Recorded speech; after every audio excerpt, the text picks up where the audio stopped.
Boa tarde a todos, bem-vindos. Estou aqui, sou a Rita Carvalho, do Gabinete de Comunicação da nossa província. Estou aqui para vos dar as boas-vindas em nome da comunidade inaciana. É uma enorme honra termos connosco o Padre Arturo Sousa, Superior-Geral da Companhia de Jesus.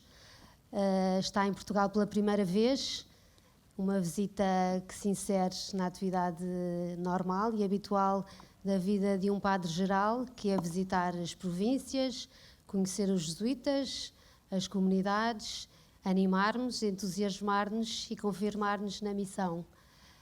Eu vou fazer uma pequena introdução sobre o Padre Arturo, que seria dispensável, mas acho que é importante fazê-lo. O Padre Arturo, só para dizer que nesta visita não começa aqui, já começou ontem, estivemos no Algarve, onde visitámos a aldeia de São José de Alcalar e visitámos também a paróquia de Nossa Senhora do Amparo. Hoje estamos em Lisboa, amanhã o Padre Arturo seguirá para o Colégio das Caldinhas, estará também no Porto e em Braga. Será assim uma visita intensa, mas muito preenchida e será uma oportunidade para podermos ouvi-lo, animar-nos e confirmar-nos nesta missão que é de todos.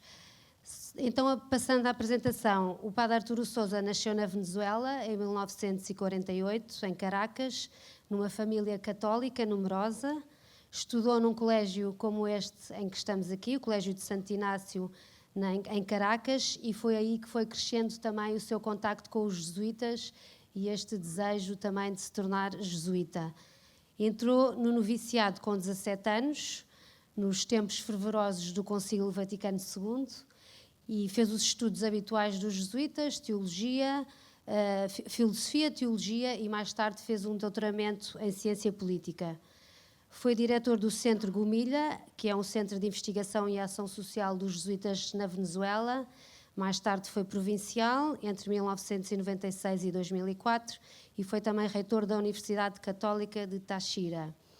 Foi para Roma em 2014 para ser responsável pelas casas internacionais da Companhia e 2 anos depois foi eleito Superior-Geral em 2016, no dia 14 de outubro, sucedendo ao Padre Adolfo Nicolás. Obrigada e bem-vindo. Vamos ter tempo para fazer perguntas ao Padre Sousa, mas porque é mais importante escutá-lo do que perguntarmos, pode ser que se perguntamos ainda nos comprometemos e assim calamos. E deixamos à vontade do Padre Sousa dizer o que tiver a dizer aqui à família inaciana, à comunidade inaciana. Muito obrigado por estar connosco. Depois abrimos a perguntas no final da intervenção do Padre Sousa. Buenas tardes. Me disculpo de no poder hablar en portugués. Muchas veces me preguntan jesuitas y no jesuitas, y yo mismo me pregunto sobre el presente y el futuro de la Compañía de Jesús. Y quisiera comentar algunas cosas alrededor de ese tema. ¿Cuál es el presente? O cómo veo, cómo siento, cómo percibo el presente y el futuro de la Compañía de Jesús. Primero, recordar que la Compañía de Jesús es un cuerpo apostólico complejo. Y voy a usar la expresión cuerpo apostólico como la estamos usando casi siempre ahora, que incluye a los jesuitas, cuerpo religioso, y tantísimas otras personas que están comprometidas en las obras apostólicas y en la misión de la compañía, lo cual hace que este cuerpo apostólico sea todavía más complejo. Y eso es una de las características importantes del presente de la compañía. O sea, hoy la Compañía de Jesús no se puede entender solo como los jesuitas. O sea, la Compañía de Jesús apostólica, porque solo con los jesuitas no se hace nada, ¿no? Formalmente, o sea, no hay ninguna obra apostólica en la compañía que sea solo jesuitas. Y en cambio hay algunas obras apostólicas cada vez más donde no hay jesuitas. y que siguen siendo obras apostólicas de la compañía. Entonces, cuando me refiero a cuerpo apostólico, me refiero a eso. Ese cuerpo apostólico vive en una realidad histórica también compleja, ¿no? No voy a entrar muy en detalle en eso, pero hemos hablado, ustedes han escuchado tantas veces que estamos viviendo un cambio de época. Y un cambio de época es una realidad que quienes la viven, quienes la vivimos, no perciben toda la complejidad y todo lo que eso genera en nosotros. Entonces, bueno, creo que menciono algunas cosas como pinceladas para expresar ese cambio que estamos viviendo. Creo que últimamente hemos escuchado mucho sobre los cambios geopolíticos. O sea, la correlación de fuerzas en el mundo es muy distinta de hace 50 años. El papel de China, muy especialmente, ha cambiado realmente la conformación por ejemplo, las relaciones entre África y el resto del mundo, o entre América Latina y el resto del mundo. La presencia de China es realmente otra cosa distinta.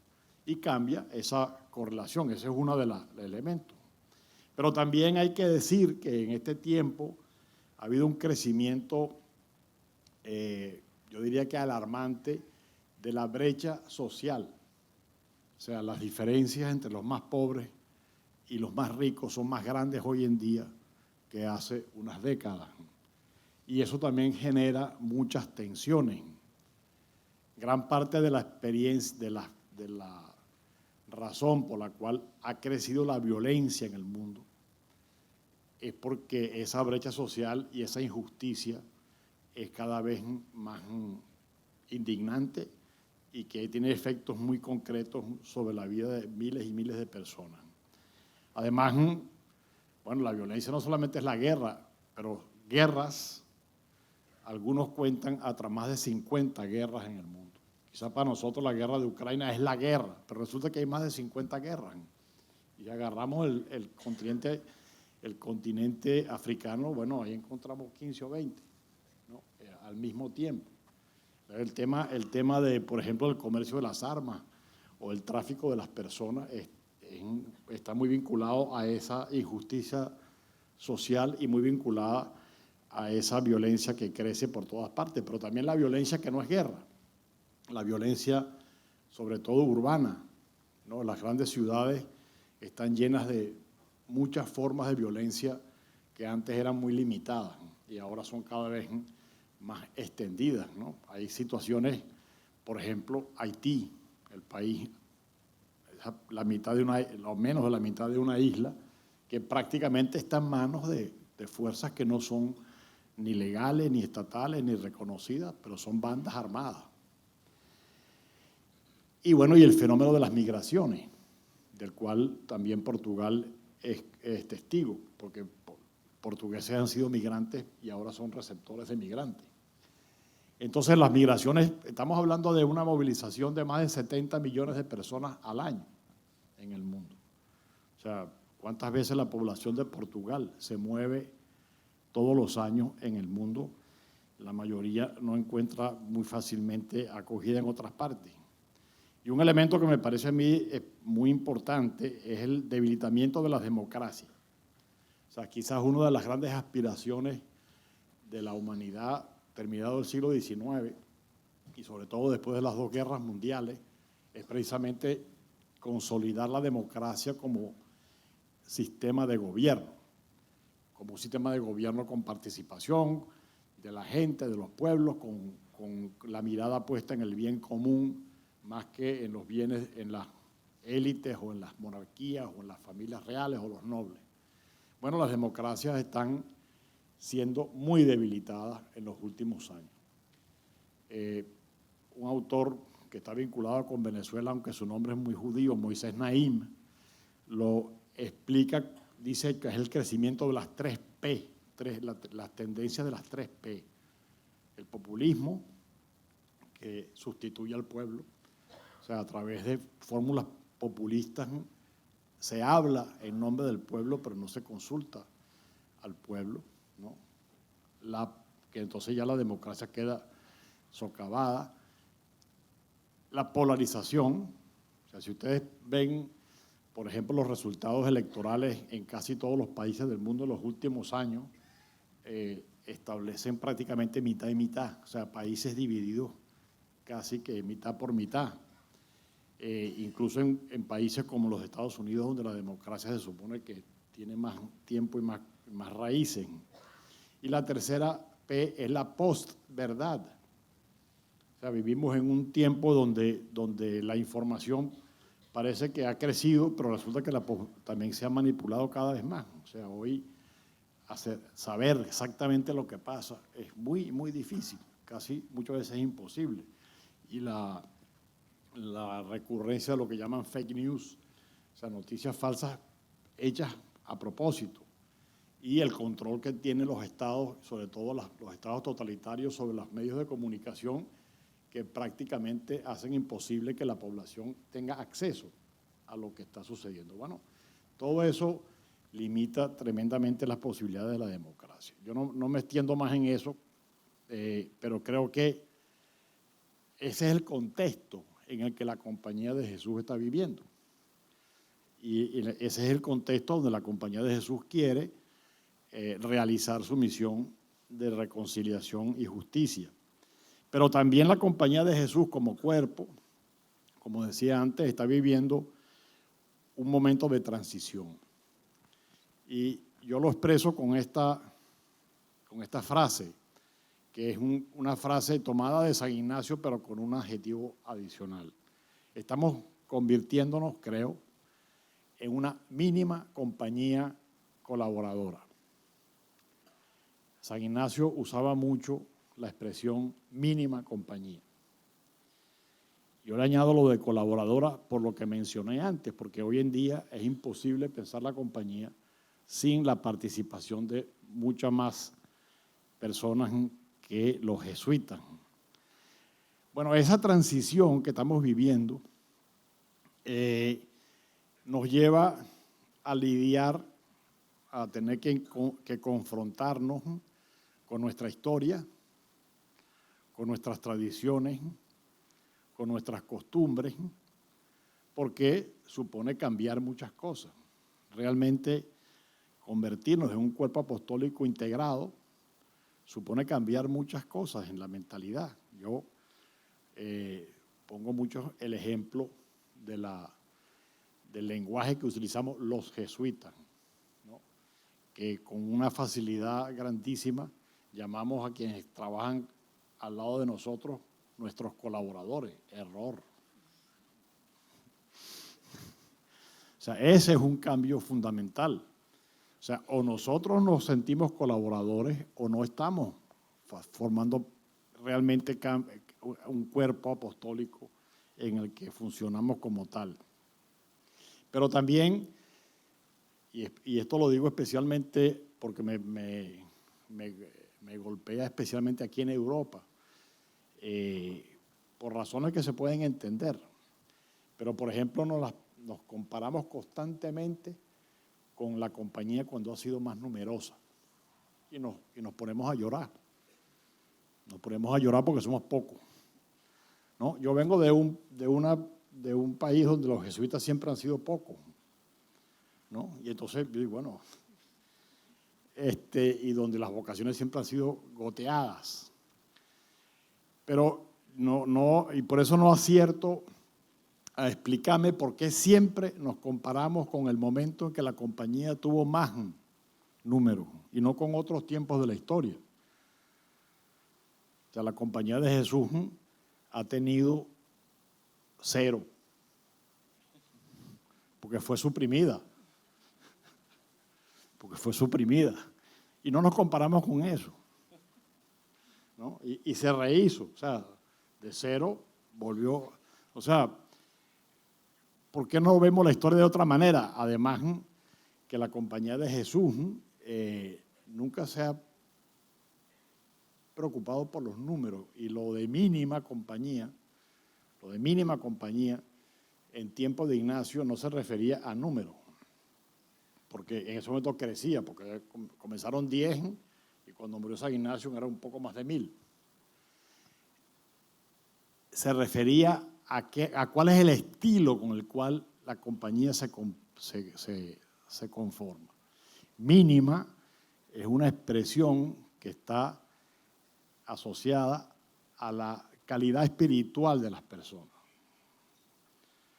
A que lo importante no es el número de jesuitas, ¿no?, sino la vocación comprobada, o sea, la calidad del jesuita, la calidad del que se incorpora en ese mundo apostólico, en ese cuerpo apostólico. Por eso, en este momento, la conversión es hacia eso, hacia la calidad. O sea, y la mínima compañía está asociada a la calidad espiritual del seguimiento de Jesús pobre y humilde. Pobre y humilde. Mínima tiene que ver con humildad, no tiene que ver con otra cosa. O sea, la mínima compañía es porque se trata de una compañía humilde, ¿no? Y quizás en el contexto actual del mundo nos ayuda a eso y nos cuesta. Porque también tenemos esa tentación de sentirnos los mejores, los que hacen bien las cosas, los que han tenido presencia en tantas partes, ¿no? Renovamos los símbolos. Y eso no es lo que caracteriza a la compañía en su fuerza espiritual y apostólica. Mínima compañía colaboradora, porque forma parte, no solamente porque no somos únicamente los jesuitas, sino porque somos parte de una cosa más grande que nosotros. Somos colaboradores ¿de qué? ¿O de quién mejor? O sea, el sentido de colaboración, y eso voy a decir más cosas después, más tarde, el sentido es que nosotros somos colaboradores de la misión de Jesucristo. O sea, lo que le da sentido, nosotros queremos ser colaboradores de Jesucristo. Colaboradores de la misión de Jesucristo que Él encomendó a la iglesia. O sea, nosotros no tenemos sentido, la compañía de Jesús no tiene sentido ninguno sin la misión del Señor encomendada a la iglesia, o sea, dentro de la iglesia. La compañía de Jesús forma parte de la iglesia, está al servicio de la iglesia. Y eso es importante rescatarlo en esa visión de lo que somos como cuerpo apostólico. Y claro, en todo este proceso, el desafío más grande es dejarnos guiar por el Espíritu Santo, que es lo que es la consecuencia de la calidad espiritual de la experiencia que nos lleva a ser miembros de este cuerpo. O sea, cuando nosotros sentimos el llamado y aceptamos ese llamado como jesuitas, laicos o laicas que entran en esta dinámica, renunciamos a decidir las cosas por nosotros y nos proponemos dejarnos guiar por el Espíritu Santo. Y por eso la calidad espiritual es la clave, porque si no hay experiencia espiritual, no podemos ser guiados por el Espíritu. O sea, si no hay un encuentro personal y radical con el Señor, que nos lleva a soltar las riendas, que nos lleva de verdad a dejar que sea otro el que guíe y aprender a ser guiado, porque es que la guía del Espíritu no es sencilla.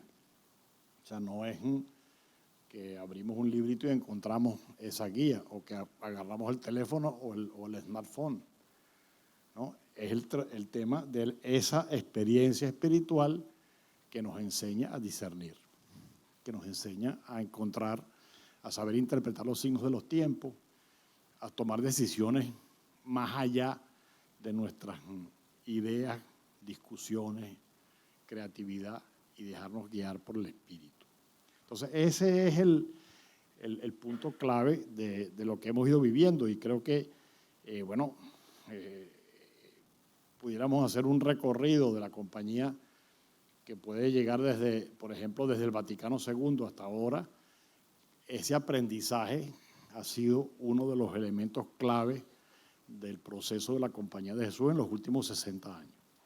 pero especialmente en los últimos 20 años. O sea, que hemos intentado realmente encontrarnos en esa imagen de un grupo de personas que busca dejarse guiar por el Espíritu. La experiencia más reciente de esto, y ustedes seguramente alguno de ustedes participó directamente en ella, fue después de la Congregación General, cuando la Congregación General 36, en el año 2016, reformula la misión de la compañía como compañeros y compañeras en una misión de reconciliación y justicia, que de una manera recoge lo que había sido Fe y Justicia en la Congregación 34 en el año 75, del diálogo interreligioso, del diálogo con las culturas, en las otras congregaciones siguientes, y lo recoge en esta triple imagen de la reconciliación con Dios, con los demás y con la naturaleza creada. Bueno, y le pide a la compañía, al cuerpo apostólico, le pide a la compañía un discernimiento en común sobre las preferencias apostólicas universales. Bueno, esa experiencia, y lo digo con pasión porque la he vivido muy a fondo. Cuando yo me encuentro que la congregación, me encuentro recién nombrado general de la compañía y que la congregación me dice, usted, padre general, ¿no?, haga una revisión de las preferencias apostólicas universales, tomando en cuenta las condiciones del mundo actual y de la compañía y con la mayor participación posible de los jesuitas y los que participan en la misión de la compañía. Me pasó al italiano, mai visto. No. Primera vez que sepa yo que la compañía de Jesús se plantea un proceso de esa naturaleza. O sea, un discernimiento en común que involucre, que ponga en giro a todo el cuerpo apostólico como lo definía antes. Y bueno, y me encuentro con eso y junto con los compañeros del consejo y cómo le entramos a esto. Bueno, esa experiencia duró 2 años y pico y fue una experiencia, yo creo que ha sido una experiencia realmente, aparte de novedosa, muy fructífera, porque nos llevó a ese proceso en todos los niveles, en las comunidades, en las obras apostólicas, en las provincias, en las regiones, que llamamos conferencias de superiores mayores y en el Consejo General, de ponernos en manos de la Iglesia. Y esto quiero insistirlo, el discernimiento en común no era para decidir nosotros. O sea, el discernimiento en común es para que después seamos confirmados o no por la Iglesia Católica a través del Papa, como lo hicieron los primeros compañeros. Entonces, hay un texto muy bonito de un jesuita que se llama Philip Endean, que compara el resultado de este proceso de discernimiento apostólico con lo que hicieron los primeros compañeros. Y los que conocen un poco la historia de la compañía saben que, bueno, San Ignacio y los compañeros hicieron 1000 planes, ¿no?, y ninguno les funcionó. Gracias a Dios, si no, no estaríamos aquí, ¿no? Hicieron 1000 planes y ninguno funcionó. Entonces no les quedó más remedio de decir, bueno, aquí estamos nosotros, estos 10 que pensaban irse para Tierra Santa y que tenían, estamos aquí, diga lo que podemos hacer. Pero lo hicieron al modo de los jesuitas. Digan lo que podemos hacer, pero queremos hacer esto. No fue. Entonces le presentaron al Papa lo que llamamos nosotros la fórmula del instituto, ¿no?, que es el primer documento, el documento con el que se funda la compañía en 1540. Bueno, esa fórmula del instituto la discernieron en común los fundadores, San Ignacio y los compañeros. Y eso fue lo que nosotros hicimos, salvando la distancia de tiempo y de calidad y de las personas, ¿no? Pero eso fue lo que hicimos. O sea, desde el primer momento de ese discernimiento en común, el Santo Padre Francisco participó. O sea, primero porque, bueno, él, por supuesto, conocía lo que la congregación había dicho y porque desde el comienzo quiso ser informado de qué es lo que íbamos a hacer. A ver qué se le ocurre a este muchacho. Bueno, y así fue. O sea, durante los 2 años y pico que duró el proceso, yo me reunía con él cada 3 meses más o menos. Le presentaba lo que yo había recibido de las provincias y habíamos conversado en el Consejo General ampliado, ¿no? Porque es una instancia que funciona desde la Congregación General, que además de los consejeros generales normales, que son 12, se unen los 4 secretarios de los sectores apostólicos, son uno para educación universitaria, educación primaria y secundaria, el servicio de la fe y justicia y ecología. Esos 4 secretarios se une el ecónomo general y se unen los 6 presidentes de las conferencias de superiores mayores. Es un grupo como de 25 o 26 personas. Ese grupo fue el que trabajó, digamos, ese proceso, con la ayuda además de una asesora, Cristina Ken, que nos ayudó eso en la parte final. Bueno, cada vez que ese grupo se reunía, que se reúne 3 veces al año, yo iba al Santo Padre y le explicaba, le daba, ¿no? Y bueno, y uno se da cuenta cuando tú vas, por ejemplo, ustedes van al médico, al mismo médico varias veces, te das cuenta si te sigue o no te sigue, ¿no? O sea, si tienes que repetir el mismo cuento otra vez, ¿no? O si ya te pregunta de cómo va la cosa, o cuando van a hablar con el director espiritual pasa lo mismo, ¿no? Bueno, con el Papa pasó eso, que tú te das cuenta que sí estaba siguiendo el proceso. Que no era que, ustedes están en eso, no. Que estaba siguiendo el proceso.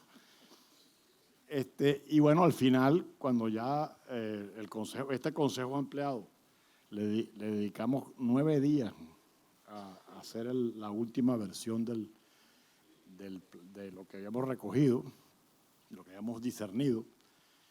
El Papa después se tomó un poco más de 2 meses para responder, ¿no? La carta del Papa es una carta muy sencilla, una sola página, pero es una carta que no es gracias, he recibido su comunicación, muchas gracias, he recibido y en cuenta. No es eso, no es eso. Es una carta donde usa un lenguaje muy ignaciano, porque dice que confirma el discernimiento. Confirma, o sea, el Santo Padre confirma el discernimiento. Y dice, pero recuérdense que la primera preferencia es la fundamental. Fundamental en el sentido de principio y fundamento de los ejercicios, ¿no? Sin eso, todo lo demás es perder el tiempo. No lo dice así, eso es mi traducción. No lo dice así, pero es el mensaje claro. Entonces, bueno, por eso, a partir de ese momento, de esa carta que acompaña la confirmación del discernimiento, las preferencias apostólicas universales de la compañía son misión de la iglesia a la compañía. No son un saludo a la bandera, no son un ejercicio bonito de discernimiento, no son un documento de esos que uno, y lo mete y lo pone en la gaveta para cuando tenga tiempo lo leo. No es eso. Esa es la misión recibida por la compañía de Jesús, de la iglesia, de la que forma parte y de la que toma razón de ser la compañía. Entonces, las 4 preferencias no son otra cosa. Y además son 4 preferencias que tienen un fundamento, que es la primera, mostrar el camino hacia Dios, y que se tienen que tomar en conjunto. O sea, no es que yo me dedico a una de ellas. O sea, no son actividades apostólicas. Es el modo como la compañía, como cuerpo apostólico, lleva su misión. Y quiero subrayar el modo como están propuestas las preferencias, porque son 4 verbos que las introducen. Mostrar el camino hacia Dios, ¿no? Porque el camino hacia Dios se muestra. Se muestra porque se vive, se muestra porque se predica, se muestra, pero no se impone, ¿no? Y eso en la historia de la iglesia ha sido una pelea. O sea, se muestra el camino. El evangelio no se puede imponer por la fuerza ni por la violencia, sino es por el convencimiento. Mostrar el camino hacia Dios. Los ejercicios y el discernimiento son unos instrumentos específicos de la espiritualidad de la compañía que ayudan a eso, pero la preferencia es mostrar el camino, no dar ejercicio. ¿No? Porque hay muchas maneras mostrar el camino es vivir el evangelio. La segunda preferencia está expresada con el verbo caminar. Caminar junto a los pobres. Bueno, caminar ese verbo tiene muchas implicaciones. Porque además caminar junto, no caminar solo, caminar junto a los pobres, los descartados del mundo, los vulnerados, en su dignidad, en una misión de reconciliación y justicia. O sea, la misión no es hacerla, no es algo que tú haces por tu cuenta, sino que es un camino que se hace conjuntamente con otros, que son los pobres, los descartados, los vulnerados, etc. Y con ellos se hace.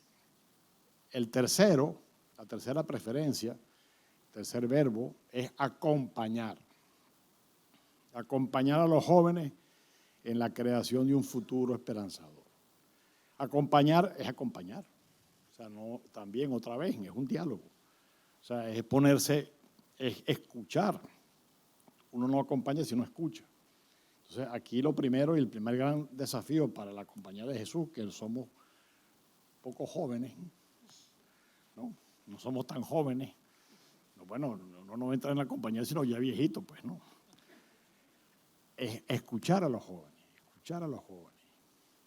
para aprender y para poder ofrecer lo que podemos ofrecer.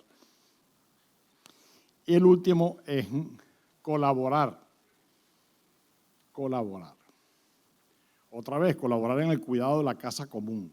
Porque este desafío tremendo que es restaurar y mantener el equilibrio entre la producción de bienes humanos y la vida humana y la naturaleza, no la puede hacer ni la compañía, ni la iglesia, ni los cristianos solos.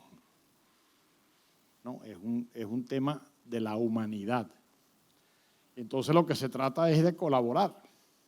Y ahí aparece otra vez la palabrita, colaborar. Colaborar con una empresa que es realmente uno de los desafíos más grandes actuales de la humanidad, quizás hasta mayor, y me atrevo a decir que es hasta mayor que lograr la paz.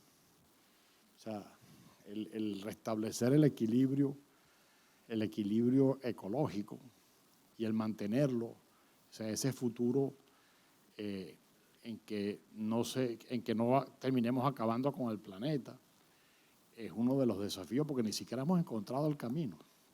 Y además, si en algo hay resistencias fundamentales, o sea, no hay ningún acuerdo sobre las cuestiones ecológicas que haya tenido el consenso de todos los países, sobre todo los que más dañan al medio ambiente.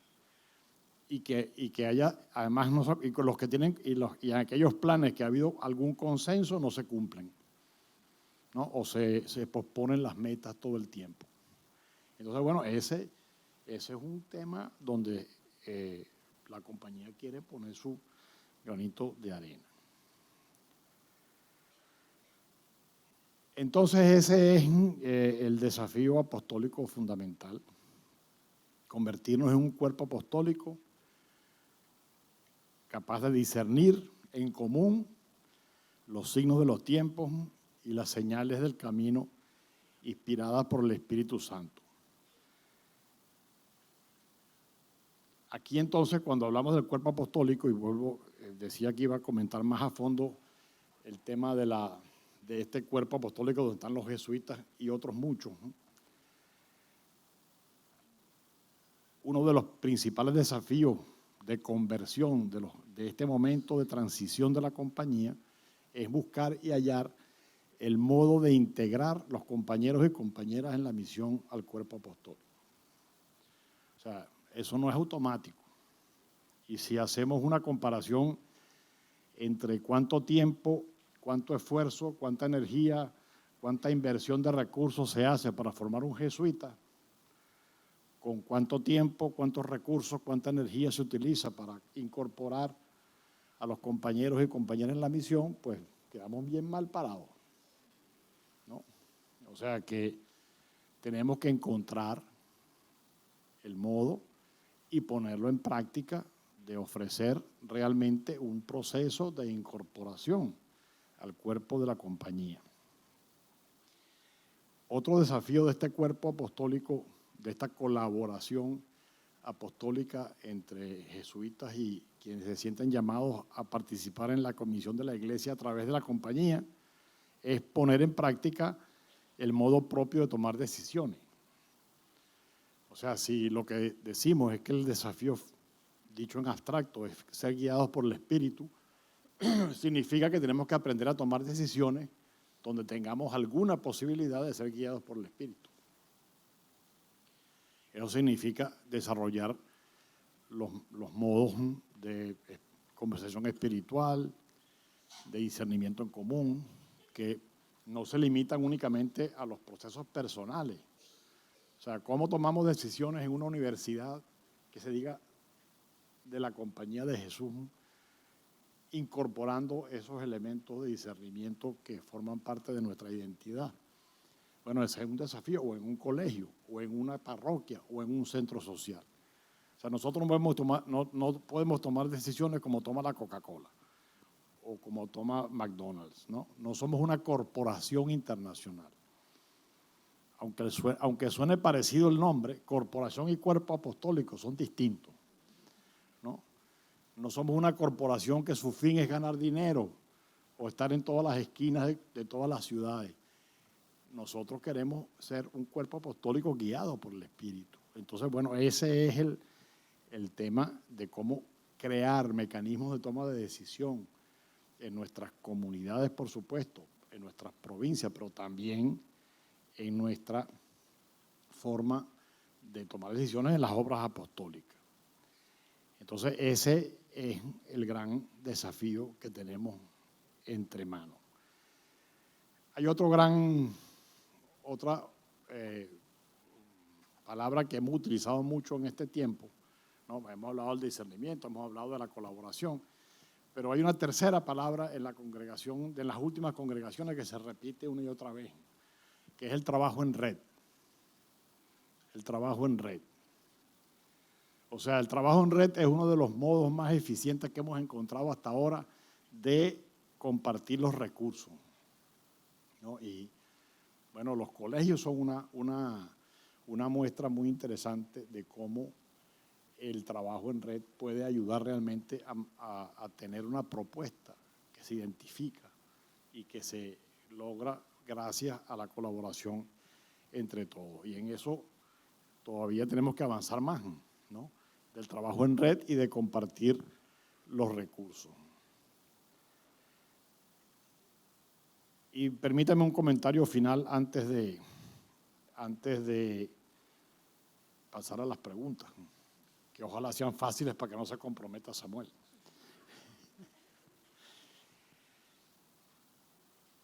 Otra característica de este proceso de transición es cómo nos convertimos de verdad en un cuerpo intergeneracional e intercultural. O sea, esa realidad está ahí potencialmente. En la compañía de Jesús, digamos, nos encontramos muchísimas generaciones. Muchísimas generaciones, o sea, desde muy jóvenes hasta muy viejos, y muy viejos activos. Ayer estuve con el padre Domingos en Portimao, o sea, ¿no? Y así hay unos cuantos, no es el único en la compañía, ¿no? Hay unos cuantos así. Bueno, y nos encontramos con jóvenes jesuitas y jóvenes no jesuitas, y nos encontramos con los jóvenes que están en los movimientos juveniles, etc. Entonces, ¿cómo esa realidad intergeneracional se hace una riqueza del cuerpo? O sea, ¿cómo se establece ese diálogo que enriquezca al cuerpo? El Papa Francisco ha insistido mucho en eso y creo que tiene razón. O sea, que hay que aprovechar esa. Hay pocas organizaciones que pueden ver juntas tantas generaciones. Y a eso le añadimos la interculturalidad. O sea, porque además la Compañía de Jesús, por fortuna, por gracia de Dios, es un cuerpo multicultural. Y eso, así como antes dije que en Europa pesa mucho el tiempo de la historia y los números, tengo que decir que Europa fue tan generosa, que sembró la compañía en casi todo el mundo. O sea, los jesuitas que fueron a América Latina, Asia, África, India, etcétera, no reprodujeron lo que traían en el bolsillo. O sea, lograron que la compañía naciera en esas culturas. Y los jesuitas indios son indios, y los jesuitas de Mozambique son mozambiqueños, y los jesuitas peruanos son peruanos, y así, ¿no? Y eso fue gracias a una manera no solamente generosa de ir a tantos lugares, sino la manera como predicaron, cómo se encarnaron en esas realidades. Entonces, bueno, esta compañía que ahora es multicultural, porque es impresionante cuando nos reunimos, ver la diversidad de personas y la proveniencia, y si uno va un poquito más a fondo, encuentra todavía más variedad, porque, por ejemplo, nosotros desde aquí hablamos de la India, pero si vas para la India, te encuentras que la India son muchísimas culturas, ¿no? Lo mismo al revés, o sea, uno habla de Europa son muchísimas culturas. Estados Unidos, América Latina, lo que sea, Asia, o sea, esa variedad es cada vez más valorizada, o sea, nos sentimos mejor reconociendo esa variedad. Pero bueno, ¿cómo hacemos de eso una riqueza para el cuerpo apostólico de la compañía? Una compañía de Jesús, que además de que es un cuerpo apostólico complejo por su realidad, es también complejo por las edades de quienes participamos y por las culturas. ¿Cómo se convierte eso en expresión de ese rostro de Dios que nos llama a todos a la reconciliación? Gracias por su atención.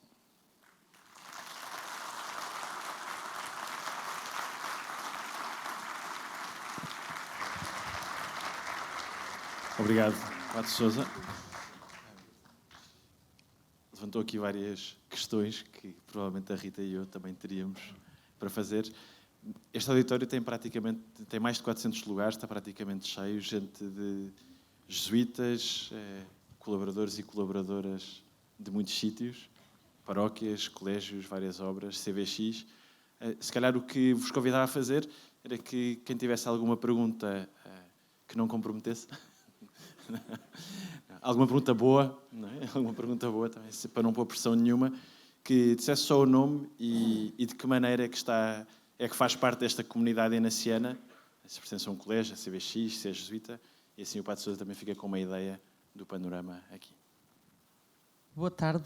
Então, sou a Teresa e trabalho na Fundação Gonçalo da Silveira, uma ONGD da província portuguesa da Companhia de Jesus. É uma... Afinal... Em 2019 estive num congresso em Roma e nessa altura um grupo de mulheres que estávamos presentes pedimos ao Padre-Geral um encontro e surgiu dali a criação de uma comissão de mulheres. A minha pergunta é: em que estado é que estamos, tendo em conta esta missão compartida, questão de companheiros e companheiras, enfim, estes tempos novos que estamos a viver, e olhando para o auditório somos muitas, perguntar como é que está a criação da Comissão de Mulheres. Obrigada. Bueno, esa comisión ha sido una experiencia muy bonita, porque bueno, nació en el encuentro por los 50 años del inicio del secretariado para la Justicia Social. Y bueno, y en ese encuentro vino fuera el tema que la Compañía de Jesús había aprobado un decreto en la Congregación General 34 sobre el tema de la mujer. Y bueno, hemos hablado de tantas veces de los decretos y ese parecía que no se había como puesto en práctica. Entonces, ¿qué hacer? Bueno, en esa reunión, que era una reunión internacional bastante grande, por los 50 años, había bastantes mujeres. Entonces las mujeres se reunieron ellas, ¿no? Y me citaron. Me citaron y decían, bueno, ¿qué vamos a hacer? O sea, no podemos seguir hablando solamente, ¿qué vamos a hacer? Entonces, bueno, yo les devolví un poco la pelota y les dije, bueno, propóngame qué podemos hacer. Y de ahí surgió hacer esa comisión. Una comisión, y nos dijimos, bueno, porque el decreto ese de la Congregación General se refiere no solamente al tema de la mujer en la compañía, sino la mujer en la sociedad. Pero dijimos, bueno, vamos a empezar por el tema de la mujer en este proceso de la compañía colaboradora. No, el tema del papel de la mujer en la sociedad o en la iglesia es más complejo. Entonces vamos a concentrar en la compañía. Entonces, bueno, se propuso hacer una comisión internacional que pudiera dar recomendaciones a la compañía, al general de la compañía, sobre ese tema. ¿Cómo hacemos esa comisión? Entonces, bueno, vamos a hacer una comisión, no pueden ser solo mujeres, ni solo hombres, ni solo jesuitas, pero tiene que haber jesuitas, tiene que haber mujeres y tiene que haber hombres. Entonces, y tampoco puede ser una comisión de 20 personas. Tiene que ser una comisión que pueda trabajar juntas. Entonces decidimos que fueran 2 personas por cada región. Son 6 regiones, son 12 personas. Entonces dijimos, bueno, de cada región una mujer. O sea, son 6 mujeres.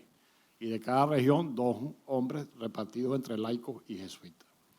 Y se hizo la comisión. ¿Cómo se escogieron las personas? Bueno, cada conferencia, cada región propuso una terna de mujeres y una terna de hombres jesuitas.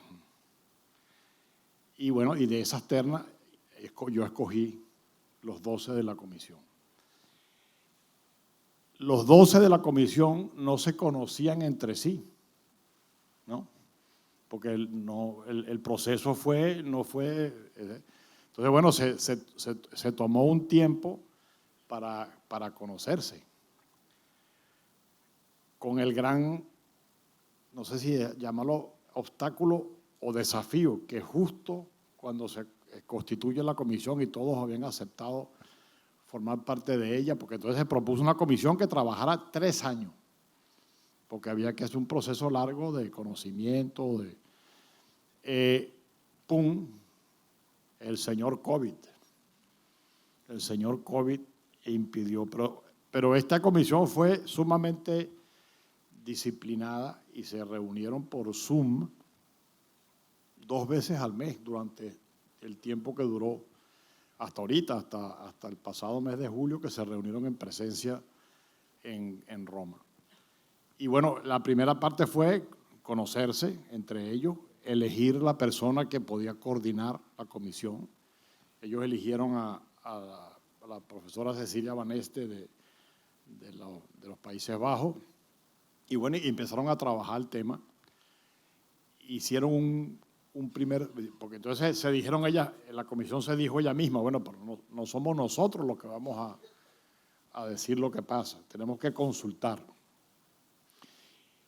Hicieron una prueba piloto de consulta consiguieron un acuerdo con la Universidad del Ateneo de Manila, un grupo que saben hacer encuestas internacionales, etcétera. Y entonces, bueno, ahora se proponen hacer una prueba, una consulta que va a abarcar más o menos 1.500 personas de la compañía, o sea, del cuerpo apostólico de la compañía, con una serie larga son 3 o 4 grandes grupos de preguntas, y sobre eso después la comisión va a trabajar. Esa encuesta o ese survey lo van a hacer este año, o sea, comienza este año, termina, esperamos a mitad del próximo año, y después la comisión va a presentar sus propuestas a la compañía. Debo decir que, porque en la reunión en Roma tuvieron reunidos una semana, hace poco, y que fue una experiencia, bueno, primero conocerse de personas, es muy distinto que conocerse por la pantallita.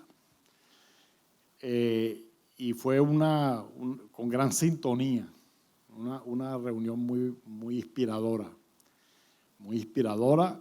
reconociendo las grandes diferencias que hay de una región a otra, de unas personas a otras, porque además de las diferencias de cultura y diferencias de edades de las personas que participan, bueno, hay diferencias de manera de ver la situación. Entre las 6 mujeres hay una que es una religiosa, que es de la India. Bueno, y en ese momento estamos, en abrir, ellas prepararon con la Universidad del Ateneo de Manila, prepararon ya el formato de la encuesta, ya han hecho el muestreo, a qué personas hay que dirigirse, y bueno, ahora hay que hacer eso y el resultado hay que después discernir.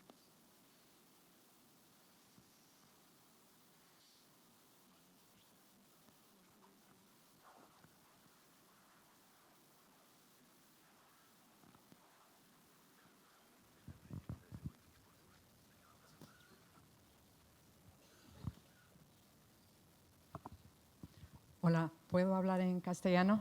¿Mejor así? Sí. Hola, soy... Em português? Ok. Chamo-me Carla Rebelo e sou da CVX. A pergunta tem que ver com o processo que a companhia fez na identificação das preferências apostólicas. O Papa Francisco, a propósito da necessidade de fazermos discernimento em comum, guiados pelo Espírito, que coincide também com o que o Papa Francisco pediu a toda a Igreja no âmbito do caminho sinodal. A pergunta é muito prática. Tendo tanta experiência na tomada de decisão pelos serviços e missões que foi tendo, como provincial, reitor da universidade, responsável da gestão das casas internacionais, o que gostava de saber é o que é que mudou especificamente no processo de discernimento que esse grupo de 25 pessoas fez para identificar as preferências apostólicas universais.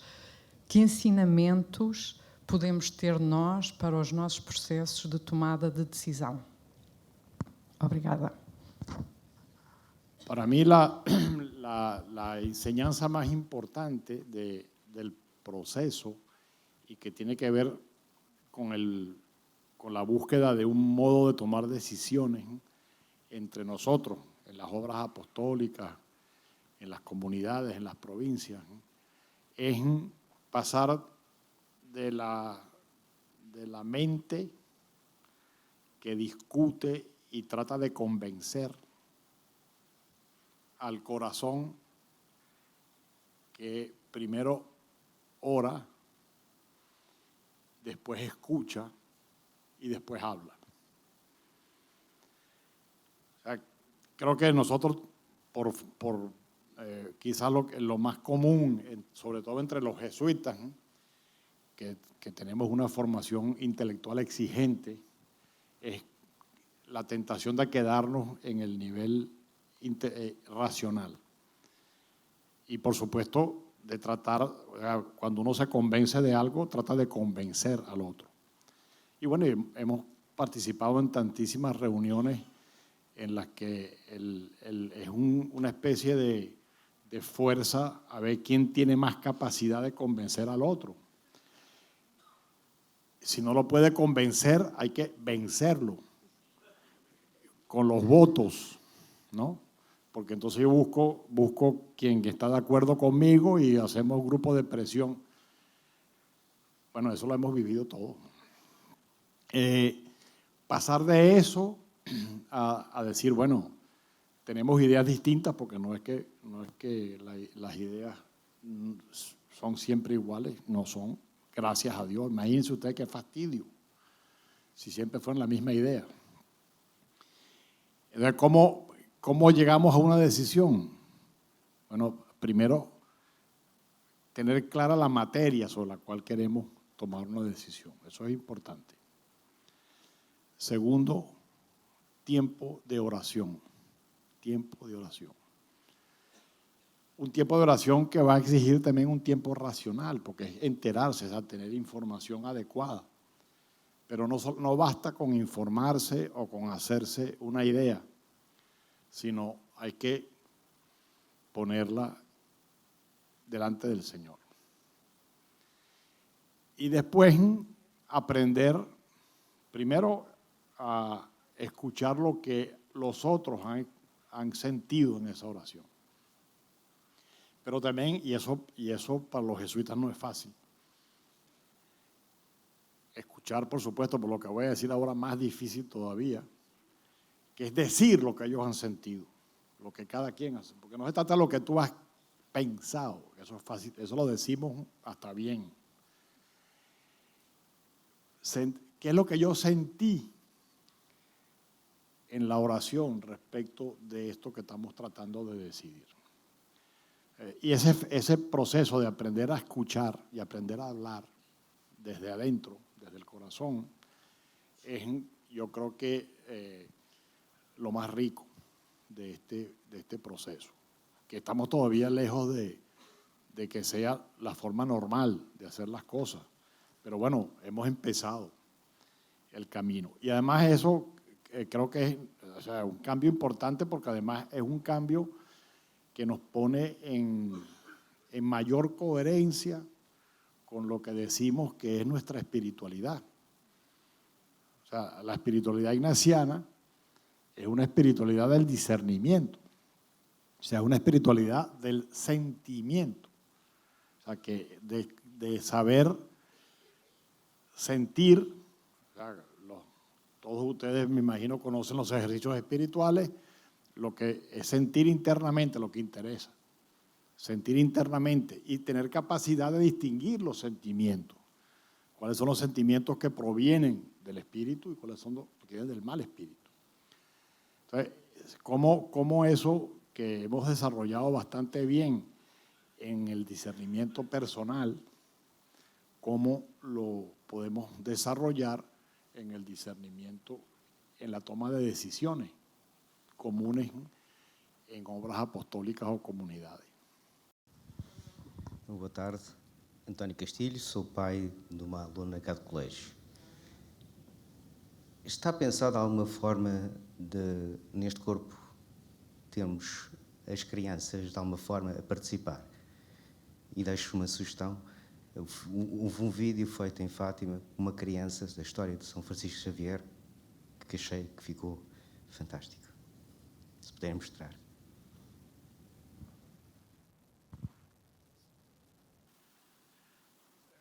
Sí, por supuesto. En los últimos años también ha habido un proceso muy bonito de volver a revisar lo que hemos llamado pedagogía ignaciana.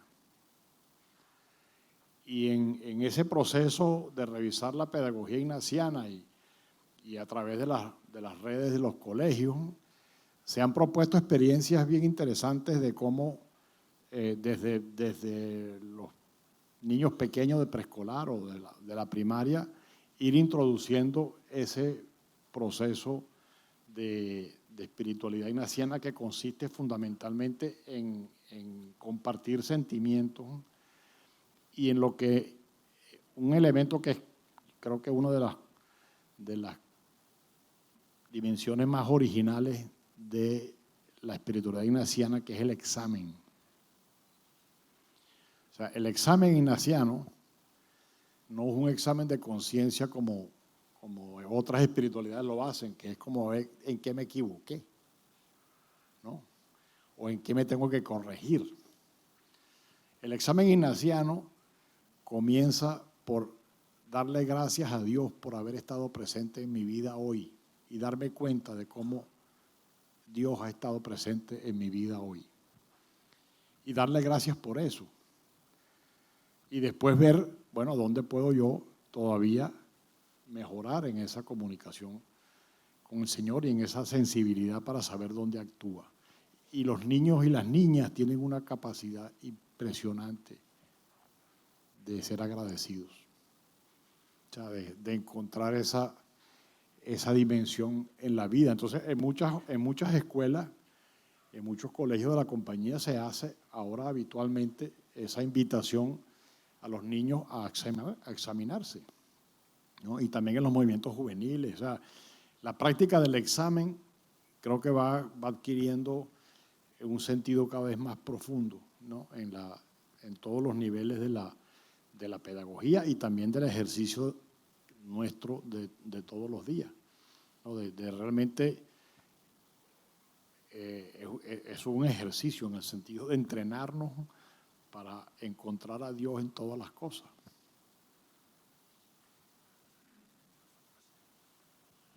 Muito obrigado. Acho que foram aqui muitas intuições e muitas inspirações. Estava a ouvir o Padre-Geral a falar sobre esta questão do discernimento e a pensar como é que podemos aplicar nas nossas obras, mas também como mãe, estava a pensar um bocadinho como é que podemos aplicar isto também nas nossas famílias, escutar mais os nossos filhos e como é que tomamos decisões também em família, e achei também interessante, levo também este ensinamento para casa. Agradecer, estamos mesmo no fim, não temos tempo para mais perguntas. Seguimos agora para a missa, teremos missa às 19 horas aqui no colégio. Estamos todos convidados também a continuar esta festa, esta recepção ao Padre-Geral, e podem ir continuando a acompanhar a visita do Padre Arturo Sousa à nossa província através do .sj e passa a publicidade, e das redes sociais da companhia. Faremos os possíveis por trazer o mais importante desta visita para que fique registado e para os que não podem estar pessoalmente possam também acompanhar desta forma. Agradeço ao Padre Arturo Sousa muito por ter estado connosco e continuem a acompanhar-nos, e até à missa. Até já.